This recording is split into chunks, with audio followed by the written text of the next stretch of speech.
মিঠি ঝাড়া ধারাবাহিকে আমরা সামনের পর্বে দেখতে পাবো যে রায় বলছে থাক ওইসব কথা আর তোলার দরকার নেই, কারণ ওইসব কথা তুললে পরে সামনের সবার কথাই আমার মনে পড়ে যাবে, সেহেতু আমি সামনের কোনো কথাই তুলতে চাই না। আমার অনেক দেরি হয়ে যাচ্ছে হোস্টেলে ওঠার, আমি এখন হোস্টেলে চলে যাচ্ছি। তবে সূর্য বলল, তুমি হোস্টেলে যাচ্ছ মানে কি?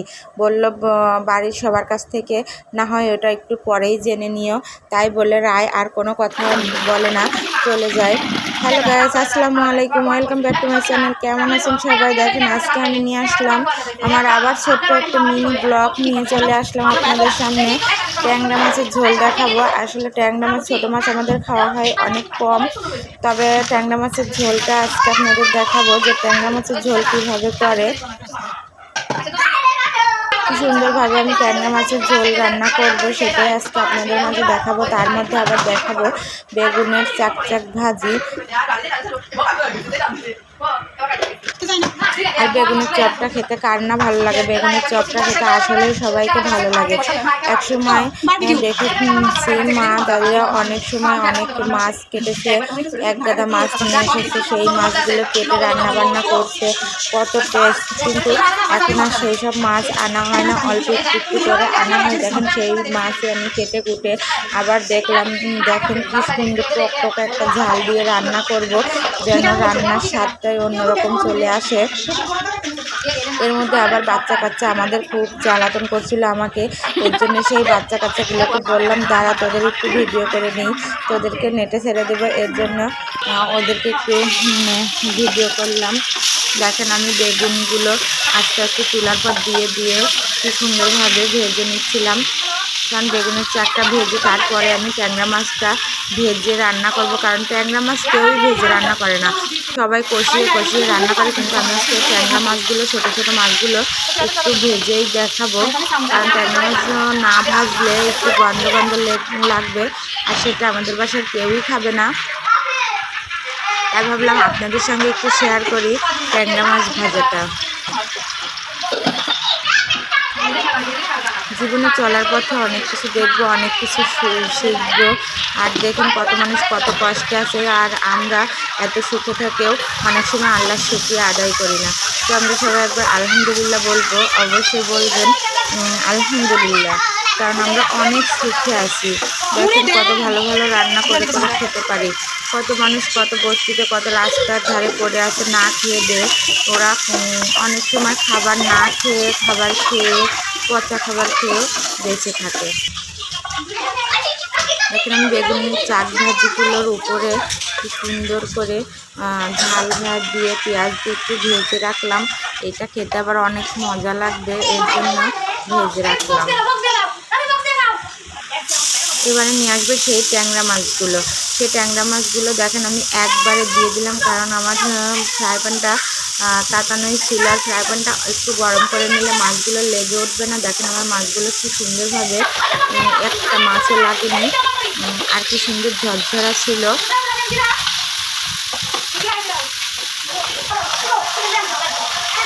মাছগুলো খুব সুন্দরভাবে উঠে যাচ্ছিলো, আর সেই মাছগুলো ভেজে নিয়ে আমি আবার দিয়ে দিলাম কিছু পেঁয়াজ কুচি।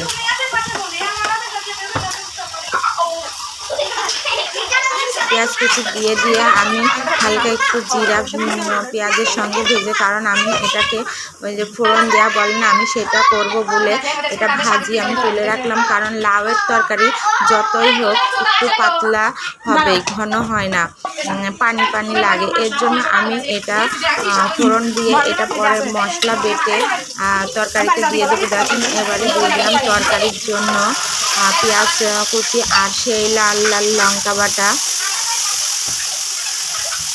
আসলে অনেক সময় এই লঙ্কা বাটা দেখলে জিহ্বায় চলে আসে, পানি চলে আসে। দেখেন এবারে দিয়ে দিলাম লবণ। আজকে আমি সব উপকরণগুলো দিয়ে দিব। দেখুন সব উপকরণগুলো দিয়ে খুব সুন্দরভাবে নাড়ছিলাম, আর বাইরে এত সুন্দর বৃষ্টি হচ্ছিল, বাইরে মনে হচ্ছিল একটু বাইরে যেয়ে ভিজে আসি, কিন্তু রান্নার চাপে একটু গোসল করতে পারলাম না, না হলে আজকে সত্যি একটু গোসল করে নিতাম, কারণ প্রচুর পরিমাণে বৃষ্টি হচ্ছিল 2 দিন ধরে। দেখেন সেই লাউ তরকারিটার ভিতরে আমি আবার সেই লাউ দিয়ে একটা আলু কুচি দিয়ে দিলাম।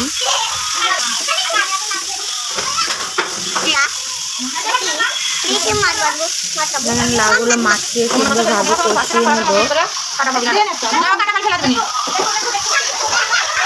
আসলে সেই ছোট্ট মেয়েটা যে কবে এত বড় হয়ে গেছি কখনো ভাবতেই পারিনি যে এত বড় হয়ে গেছি।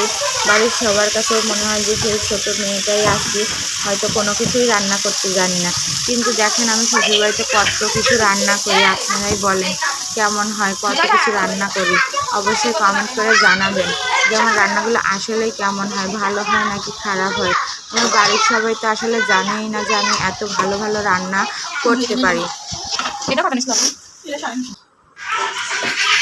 দেখেন সেই পাঁচফোড়নগুলো আমি আবার সেই ফোড়ন দেওয়ার পেঁয়াজ আর জিরাটা বেটে নিচ্ছিলাম, কারণ এটা তরকারি হওয়ার পরপরই আমি দিয়ে দিব, তাহলে তরকারিটা পাতলা হবে না, অনেকটা গাঢ় হয়ে আসবে আর তরকারির ফ্লেভারটাই অন্যরকম আসবে। এটা তরকারি রান্না করার একটা টিপসই বলতে পারেন, কারণ এটা দিলে অনেক টেস্ট বাড়ে তরকারিতে। দেখেন তরকারির কালারটাই কেমন চেঞ্জ হয়ে গিয়েছে। যেন আমাদের জায়গার আলো কি জানালার আলো তো দেখেন কি সুন্দরভাবে তরকারিটা টকবক করে ফুটছে, কতই না ভালো লাগছে।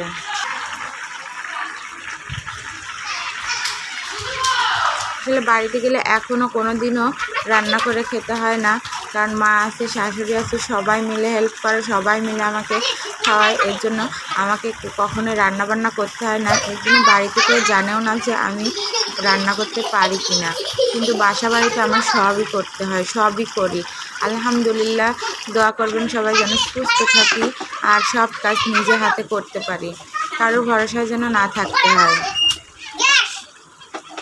দেখেন আমার রান্নাটা হয়ে এসেছে, তো যাতে ভালো লাগবে অবশ্যই লাইক কমেন্ট শেয়ার করে দিবেন।